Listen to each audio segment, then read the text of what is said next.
Joining us now from McKinney, Texas, is pollster Scott Rasmussen, who I've known for years, decades. And he's a very good analyst. He's got a book out, and I hope you consider it. It's called Out of Touch, The Elite 1% and the Battle for America's Soul. Wow. Number one, why should I care about the elite? Maybe I'm one of them, I don't know. But what is the elite and why should I care about them? Well, the reason you should care is because the elite 1% do not believe in America's founding ideals. They do not believe in consent of the governed. They do not believe in freedom, equality, and self-governance. Who they are?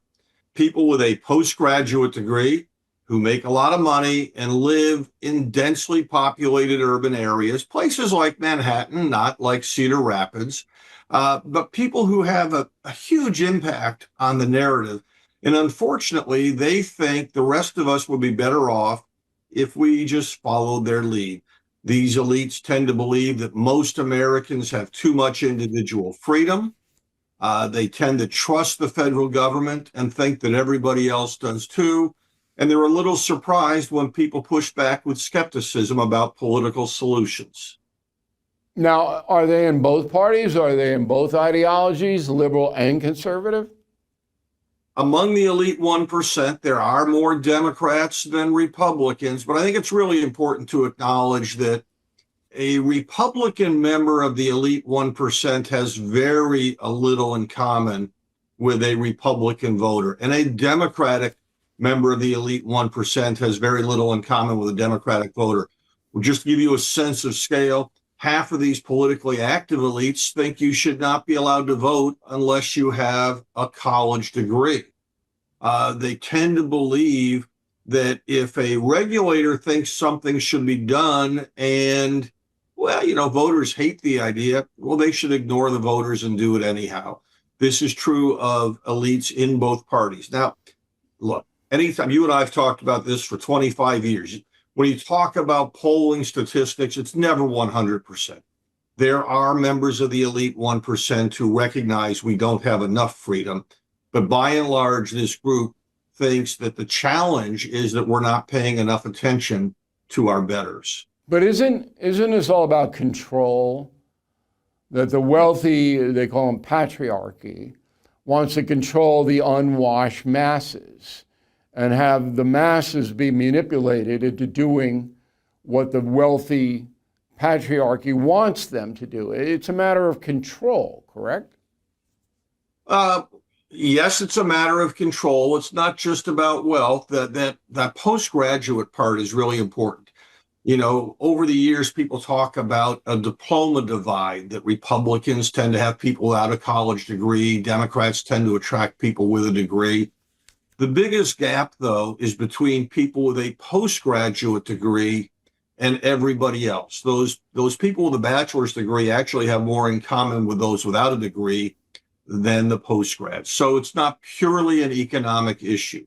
Now, when you take it back far enough, Woodrow Wilson in the late 19th century, I think you were just getting started in journalism about that time, was talking about the study of administration. He wrote a very influential article. He envisioned America. He wanted America to have a governing system much more like the Prussian system of government, where you would have experts make the decisions. He openly spoke about the fact that voters should be cut out of the process. In fact, a little bit later, he said that the problem with the American people is they've never gotten over the Declaration of Independence. And Bill, by the way, I haven't gotten over it yet either. I still believe in it. But this idea that a group of experts should lead things started with Wilson. It has been growing for 140 years, and that's the battle we face today. But here's the conundrum. Let's take the Bush family. They would be considered elite, right? By any standard. So they're right. Elite. And the father and the son become president. The Obamas are not elite, although they have law degrees, and they are, as you talk about, they're very well educated, but they come from both of them, Michelle and Barack, very humble beginnings. So it's hard to put them in the elite category, is it not?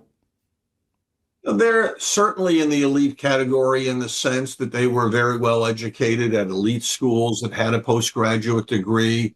They've done very well for themselves. They have a much different background than the Bushes, but I think the common ground between both the Bush family and the Obamas is they looked at the political system as a top-down system of governance. The federal government should make the rules and others that follow.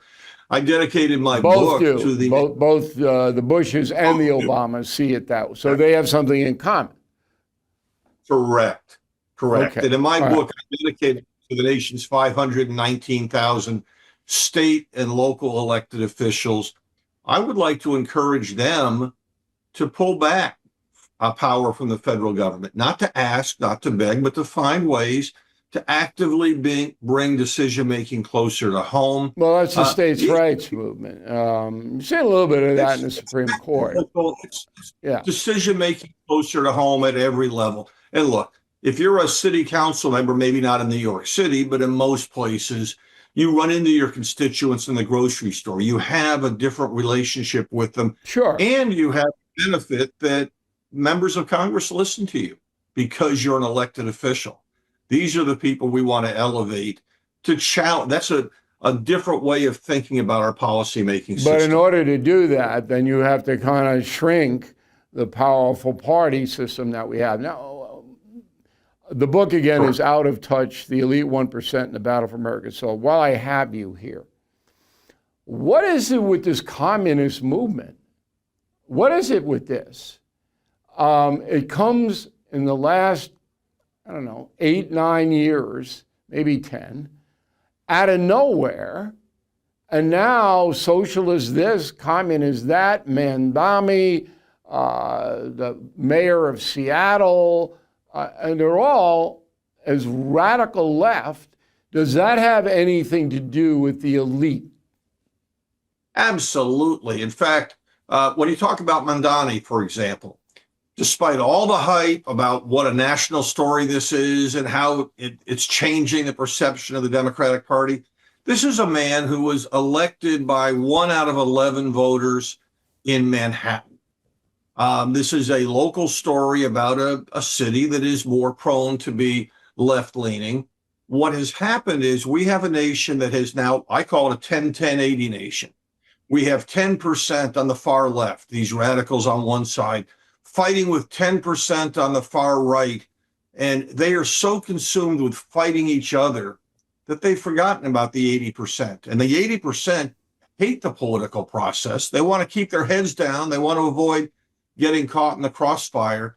And again, those are the voices that we actually need to elevate because they're the ones who still believe in freedom, equality, and self-governance. All right, but it's impossible to elevate the regular folks if the media itself is part of the elite system, which it is. And that's where the good news comes. And one of the reasons I'm very optimistic about America's future. Back in the 60s and 70s, there were 3 television networks that controlled 94% of the audience. The evening news, if you didn't make the evening news, your story didn't exist. And by the way, the 3 network anchors all read the same stories from the New York Times.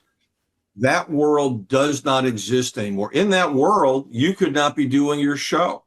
In that world, a Fox News never would have come around, or a CNN. And now we have the internet. And look, I know all the problems with social media, but it is a much better world that we have lots of voices springing up and the gatekeepers have lost control.